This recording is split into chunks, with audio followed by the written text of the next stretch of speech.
Heyo! And what's up, gang? Thank you once again for tuning back into the channel tonight. We have breaking news as always. Enzo Amore and Big Cass's attacker has been revealed. The WWE 2K18 cover superstar was also announced on Monday Night Raw. We had a big monstrous-sized return to the red brand on Monday night, and also it just concluded on Smackdown Live, and the woman's Money in the Bank controversy has been resolved by Daniel Bryan. All that and so much more right here and right now on the Sledgehammer Wrestling Show. Let's do it. Do it. Do it.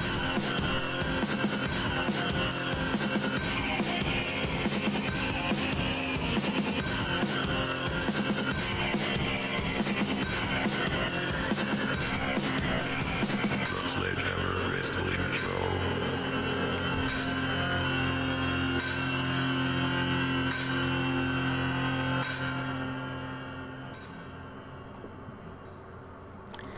The women's Money in the Bank controversy has been resolved, and I am here to tell you why the whole thing still absolutely fucking stinks. Hello again, everybody. Thank you for joining us for another edition of Breaking News right here on the Sledgehammer Wrestling Show on Sledgehammer TV, only available on YouTube.com. I am your host, Nick Nightmare, and let's get this show started. The blue brand just ended, as I stated earlier, and the woman's Money in the Bank mix-up, mess-up, fuck-up has been resolved. And we're going to tell you why this whole thing fucking sucks. Still, no matter what the end result is, whoever ends up coming out the winner, this whole thing is absolutely ridiculous. The bottom line is that the WWE made a conscious decision to use what should have been historic moment for women's wrestling and take that moment and use it as a ploy to get all of us to watch SmackDown, to raise the ratings for the show's decline week after week and the drop week after week, and they want to counter that by doing something like this. That is the bottom line. That is what's happened here. Because if that was not the case, and they really decided to, shake things up and make things feel, like anything can happen in the WWE, they would have had that match tonight in Dayton, Ohio on SmackDown Live. But they didn't. They took this moment to tell everybody to tune in next week when we decide in an all-new Money in the Bank match, like the first one at the actual pay-per-view didn't happen, and everything that these girls did that night was all for nothing. And there was no other reason to have this controversy than to consciously know that you're going to put on the Money in the Bank on a SmackDown instead. And okay, it's going to be the main event of the show, as it was not the main event of the pay-per-view. It was definitely the co-main event, but it's going to be the sole main event of an episode of SmackDown Live, especially if they keep giving us shit like they gave us tonight, because the show tonight was trash. I did not enjoy SmackDown Live tonight at all, but we're not here to do reviews anymore, because it's just too taxing. It's just too exhausting to just sit here and go up and down, in and out, what they did wrong when they don't do anything right. So we're just going to talk about the stories that matter, and that is the bottom line. The woman's Money in the Bank whole thing is just a ratings ploy by the WWE to get people to watch SmackDown Live. They took something that could have been epic and life-changing and changing for the whole division as a whole and turned it into a cheap fucking game, and it makes me sick. It makes me sick. I would be much more appreciative of the whole thing. As I said, if it happened tonight, it would have been impromptu. It would have put an end to it. But now we have a whole nother week of WWE history where the Money in the Bank ladder match happened, and now there's no Money in the Bank winner. It's just ridiculous. So we're going to do it all over again, and we're going to make history all over again. when it should have been done right the first time. They should have protected these girls. They should have protected the match. They should have protected the Money in the Bank, but they didn't. They used it as a fucking joke. They used it as a way to keep us interested, and that's not being creative. That's not the right way to keep us interested. You should have kept us interested by having a woman get up the ladder, pull it down the way it's supposed to be done, and then establishing people pissed off at her, wanting that Money in the Bank, challenging her for the contract, as we've seen done so many times. You know, intelligently, Daniel Bryan pointed out in this whole segment that, you know, historically people have interfered in the Money in the Bank ladder match before. But never once has the actual competitor not pulled it down. People have been hoisted up to the top. They've been helped along. Bray Wyatt once stopped Roman Reigns from getting the briefcase, but it did not have a direct impact as to who pulled down the briefcase. And in this instance, somebody who was not part of the match pulled the briefcase down. So we're in uncharted territory, as we said, and he made the decision to rebook this match, and we're going to do this all over again because that's not the way the match is supposed to end. And that's fine, because that ending sucked and it shouldn't have happened anyway. So we're going to hit the reset button. We're going to do it again. I don't know any other logical reason for this than ratings. If you have any other reason that you could think of why they would do something as stupid as this, hit me up in the comments down below. They could have at least, if they were going to make it, you know, that, again, at least make it something epic, something special, and put it at the next SmackDown pay-per-view. Let it be something unto itself at the next pay-per-view coming up. And, you know, have these girls fight to stay in it. Maybe tease new contestants, have Lana try to get in, make things interesting. But no, we're just going to do it over again, and hopefully no shenanigans go down next Tuesday, and we just have a woman's Money in the Bank.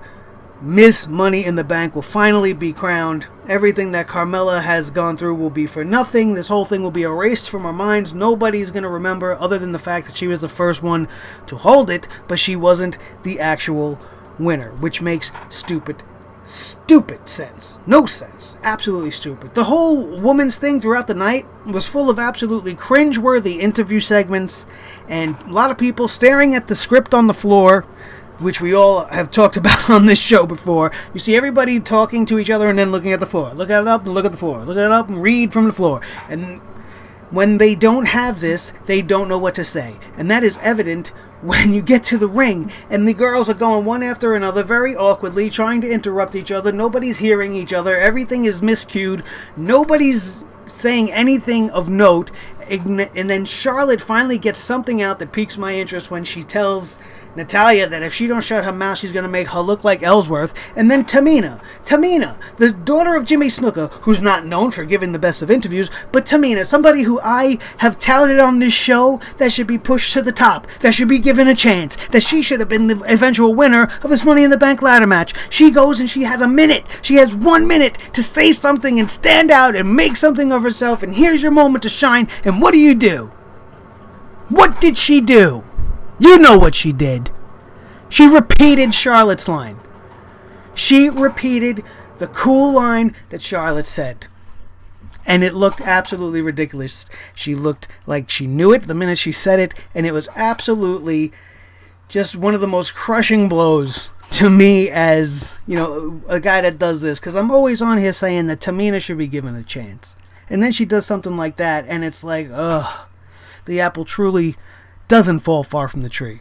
Because as I said, Snuka, his interviews, they never really made sense because he never really knew what he was trying to say and he never had it come across properly. Much like the Ultimate Warrior and those just ranting and raving kind of promos that made no sense. And this, in this instance, this was just a legitimate case of she didn't know what to say. Or maybe she read the wrong line in the script. Maybe she thought that was her line and she didn't read the line. Obviously, there was some miscommunication there. I feel terrible about it. And I know it's not going to be career-changing one way or the other because there's only 5 women to fight, so they're not going to get rid of her. At least I don't think so, and I hope not. And other than that, on SmackDown, only Kevin Owens, because I love the open challenge thing. But then, they had AJ come out, and then Chad Gable comes out, and they put on a pretty decent match, and it was entertaining. And like I said, the U.S. Championship Open Challenge should just be a thing. It should just become part of what the title is about. And I like it. I like the concept. John Cena made it popular, and it was a great idea. It was a great way to keep you invested in him as a character. You were getting younger talent over just by the exposure of having a good match with a great talent, in this case like Kevin Owens. And it would be great if they keep it up, and I hope they do so, as Kevin Owens would retain his United States Championship in a great match with Chad Gable. And that was it for SmackDown. What else do you want me to talk about? Jinder Mahal versus Luke Harper? Are you serious with that main event? Luke Harper hasn't been in contestant for the title since before WrestleMania, and then when he was actually in a proper mix for the championship, you just dropped him out of it, and now we're just supposed to take him and put him against it. Just, please. The SmackDown tonight was not good, in my opinion. Not good. Some of the wrestling was okay. The Usos and the New Day one-on-one, and then just to have more of the same, the Usos trying to walk out. It's just, I didn't care. And the whole thing with the Money in the Bank women's thing still is pissing me off, and I don't like what they're doing, but we have to just accept it and move on and move forward with it, and hopefully we have some kind of decent resolution to this thing next week. Be sure to tune in, or else everything that they've done will be a big failure, which it actually already is. So let's move on. Let's talk about a couple of things on Monday Night Raw that I want to get to. Enzo Amore and Big Cass. The attacker was revealed, and if you didn't already know that it was Big Cass, then you have no idea what you've been watching. It's been overly obvious. Everybody has been hoping they were going to throw a curveball and make it be the Revival, or throw in somebody like the Big Show as a teaser, but you knew it really wasn't going to be the Big Show, and I was just hoping for something better. I think if it was the Revival, it would have had more of an impact. It would have launched both tag teams back to a main event level feud that people would have been invested in seeing. You could have got the Revival over. Enzo and Cass would have still remained where they are. And then we could have discussed where to go with that from there. But that's not where they decided to go. They decided to split up Enzo Amore and Big Cass. Big Cass is the one behind all of this. He was faking his own attacks, and he was attacking his little buddy, and it's terrible. And let me tell you why. There's a few reasons, especially. Well, you know what? Before we do that, can I just ask you guys this question? Why was Corey Graves involved? Why did Corey Graves have to fucking be involved? As if Kurt Angle, you want me to believe that the Olympic gold medalist, however many times champion, was he 12-time world heavyweight champion, has no fucking clue in his brain, has not two nickels to rub together and make a fucking dime, sense enough to know that there's surveillance footage everywhere. We live in a time now where there is cameras everywhere. You expect me to believe that somebody of Kurt Angle's intelligence and integrity is not going to know to do that by himself? He needed fucking Corey Graves. His whole involvement in this thing now makes absolutely zero sense. So all it comes down to is Corey Graves was keeping a secret from the rest of the announce team and the rest of the world that he had surveillance footage, and that he could definitively tell people what the hell happened. He's known this now for what, 2 weeks? Or he's had some type of an inside scoop on this from the beginning. For what reason? Kurt Angle could not deduce this to himself? What is he, an idiot? Because he's certainly painted in that light. How did Kurt Angle not know to find the surveillance footage from the arena that night? Let's move on. I've made my point. Let's move on to the other point I want to make. It's just, what does this do to the tag team division of Monday Night Raw? You're taking a beloved, well-respected tag team, one that has not even been given their due yet. They have not had a world tag team title run. There is absolutely no reason for them to want to split up at this point. They're printing money with the t-shirts that they're making. None of this makes sense. It reeks just writing it for the sake of writing it, doing it for the sake of doing it. And I will give credit where it's due. the promo that Cass cut was good for him. It may have been the best promo he cut of his whole entire life, even though it was obviously scripted. And he did a very good job at delivering the lines they wanted him to deliver, saying all the right things that were supposed to be said. But where they failed in this angle was with the big boot. Because it was a big boot, and then it was over. Whereas, when you had the breakup of Gargano and Ciampa, you had Tommaso Ciampa absolutely obliterate Johnny Gargano to the point where your heart as a fan broke. And sure, you felt bad for Enzo when this was all over, but imagine how you would feel if Big Cass took Enzo from pillar to post and hit him in every single ring corner with the big Empire elbow or the big splash, and then ended this whole thing putting his tiny little carcass through one of the announce tables, standing over him with his hands held high, screaming out that he did it. I'm the one. I'm the star. I'm the money. Would have been hand over fist way more impactful than, I'm not trying to say that it wasn't. It was a very good moment, but that was Kaz's coming out party. If they were going to really put their foot out there over the line and go with this angle, they should have gone full throttle, pedal to the metal, pull the trigger, and do this thing. But instead, they kind of just let it begin with a whimper. And, oh, poor Kaz, he feels unappreciative. And he feels like Enzo gets him in all kinds of trouble. And he feels like Enzo's the reason why he always loses. Poor Kaz. So now he kicks Enzo in the face and on we go. I think Kaz will be alright on his own. I don't know what this is going to do for Enzo. Maybe they move him to the 205 Live. You know, they need some more notoriety over there, some more bigger name stars. I think Enzo would thrive over there. Seeing Enzo versus Neville is something that intrigues me, so maybe that would be the best thing, and to just separate him from Cass completely for a while after they put this feud to bed. Obviously, they're going to have some type of match at Great Balls of Fire. We'll see where this leads. I hate it. I absolutely fucking hate it. I don't think this was the time for it. Maybe a year from now. You know, maybe they get a world championship tag team title run. They end up losing it some type during the year. And then, you know, they get another rematch shot at WrestleMania. This is their big moment at WrestleMania. And then Enzo makes them lose. And then you have Cass do this. Exactly the way he did it. There was nothing wrong with the words he said. And the way he, you know, came off and how he presented himself and all the things he said were 100% true and were very good. But the punctuation on this whole thing was left off. The exclamation point was not there with the big boot. That was just a period on the sentence. They needed an exclamation on it, and they didn't pull through. We've seen it throughout history. Tag teams breaking up and having it be something of huge, tremendous importance. You know, Marty Jannetty and Shawn Michaels, that was huge when that happened.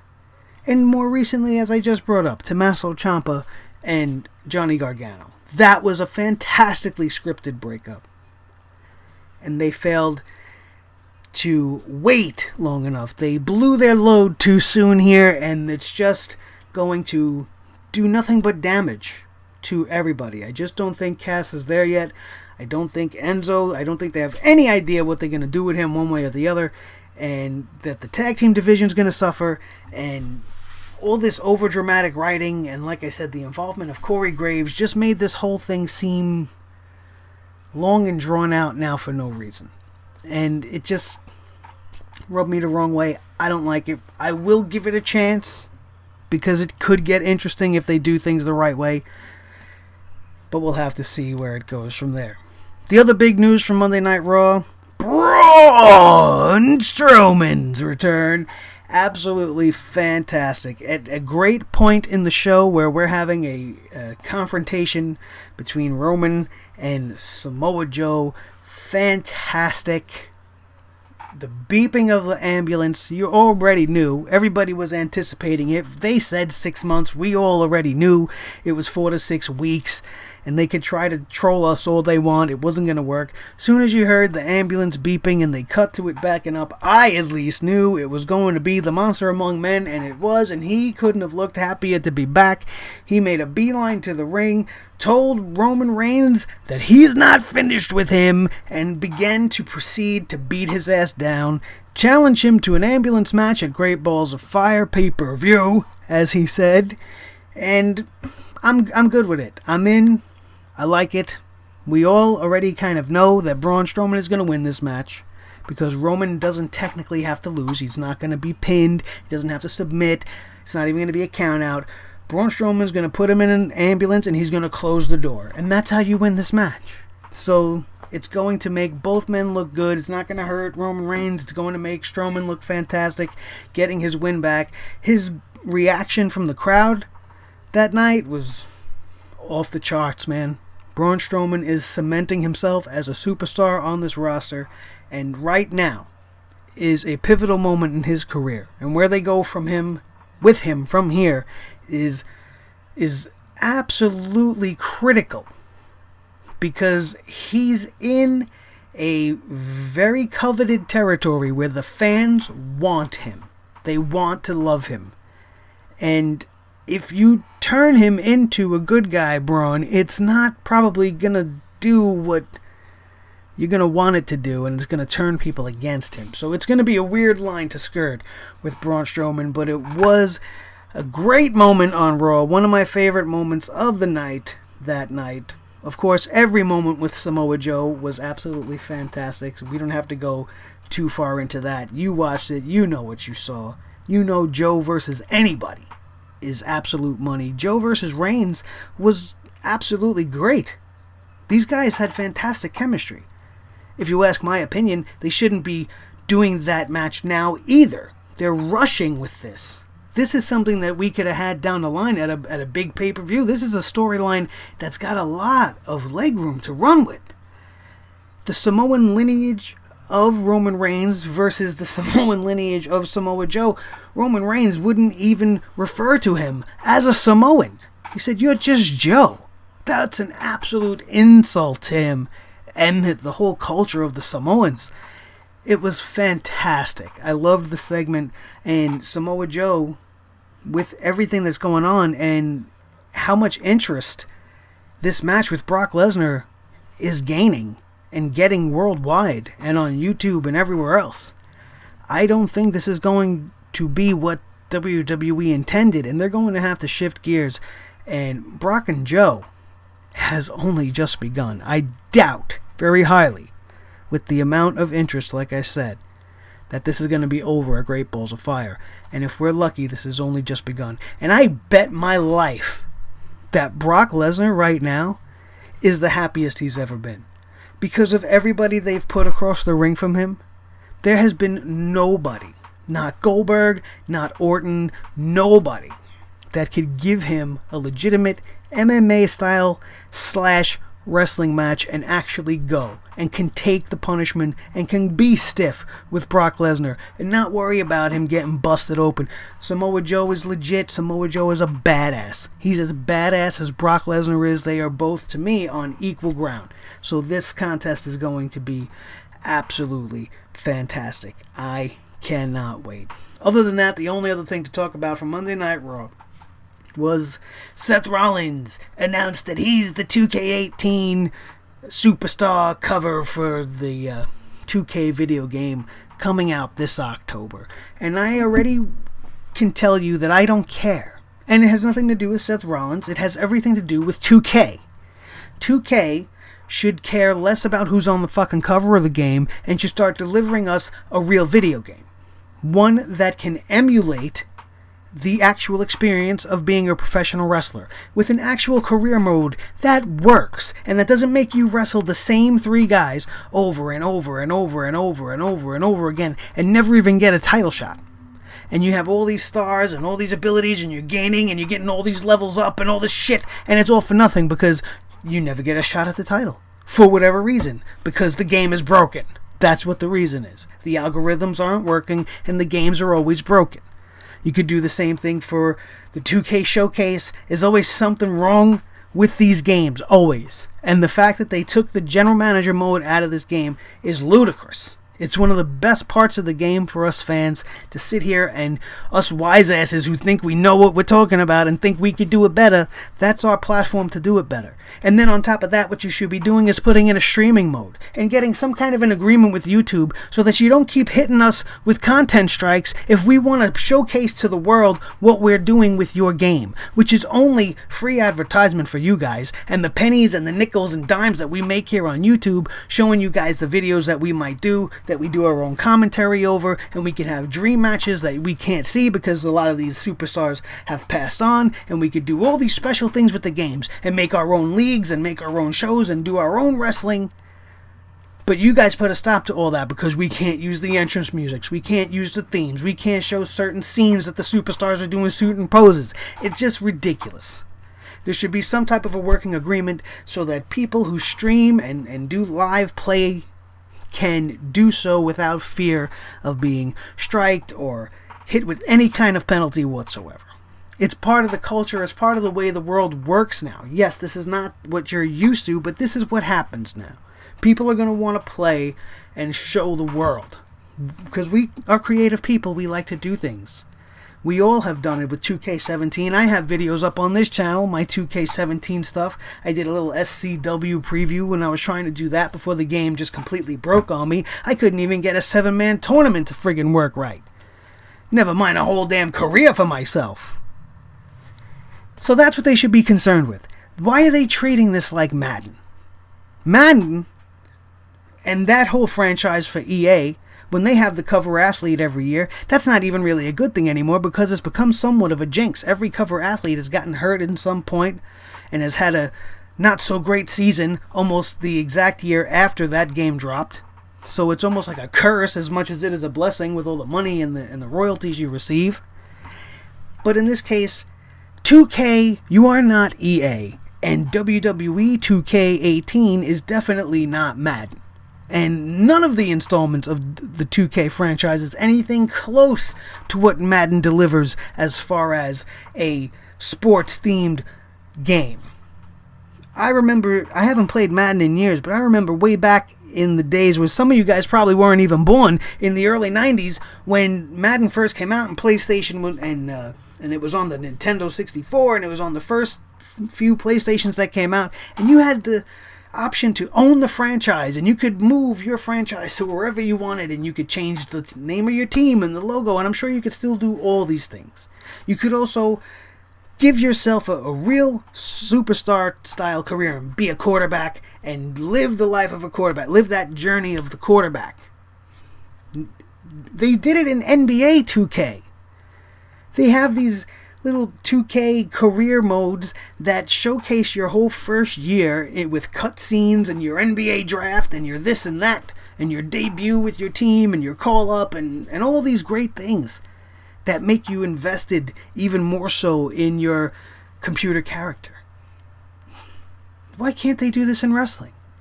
It's insane. And that's what I want. It doesn't matter who you put on the cover. You could put James Ellsworth on the cover. If you deliver on the game within the package, it doesn't matter who the hell's on the cover. That being said, congratulations Seth Rollins for being on the cover of the next game. I hope it's good. I hope it's at least as good as you. And if you have any influence at all and you happen to see this, tell them to put General Manager mode back in, please. Take all the accoutrements you need and take all the little extras that you've been putting in that don't deliver in the right way out. Bring back the 2K Showcase. Give us an actual career mode, not this universe mode shit. And then give us General Manager mode. Those are the 3 modes we need in every 2K game. And give us the match types that we've all already become accustomed to. Don't take away. Compile all the ones you've already given us and put them in there. Because in order to deliver an authentic WWE experience through this game as a player or as a content creator, we need to have as many options available as possible. And as you guys are the developers, it is your job to give us those things. It's the very least we can ask. It's not asking for much. Asking for the bare minimum and the basics for a wrestling game, I think that's not asking for much. And we're going to do it. Wrap it up on that note. That's everything I needed to get off my chest for today's episode. Thank you so much for joining us. We don't have Today in Pro Wrestling History because I just didn't have time to go look it up, and maybe we won't do it every single episode. Maybe we'll save it for special occasions here and there. If you don't like that, let me know, and I'll be sure to put it up for you guys. If you look forward to that and you like my new little video intro, if you haven't seen it, go back and watch the last one. You can check everything out. Lots of great stuff on the channel. Don't forget to go check it all out, because you're missing everything if you haven't. Right here on Sledgehammer TV, this has been the Sledgehammer Wrestling Show. I am your host, Nick Nightmare. This is Blue the Snowball Microphone. Thank you guys so much for tuning in. Don't forget to like, share, subscribe, smash that thumbs up. And we are out of here. Thank you for watching, and we will see you next time.